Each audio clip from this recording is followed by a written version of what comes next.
Hi there, welcome back to another NEMT platform pro tip video. Today we are going to walk through how to manage driver brakes from both the dispatch side and the driver app. Starting on your dashboard, navigate to the trip section and open the driver's load view. Identify the driver you would like to assign a brake to.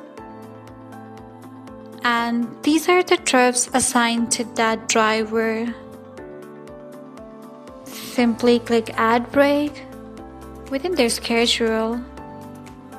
From here, you can precisely adjust the date and time to fit the day's flow. Select the start time, let's suppose 8:30, and then the end time of the brake. Once you hit Add, the brake is officially part of their schedule.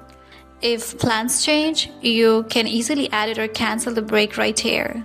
Now let's see what the driver sees on the NEMT platform driver app. Tap on Route View from the main dashboard.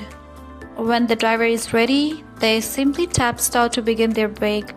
To finish up and return to duty, they just click to end the brake.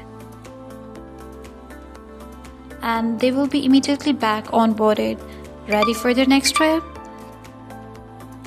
Thanks for watching, and we'll see you in the next one.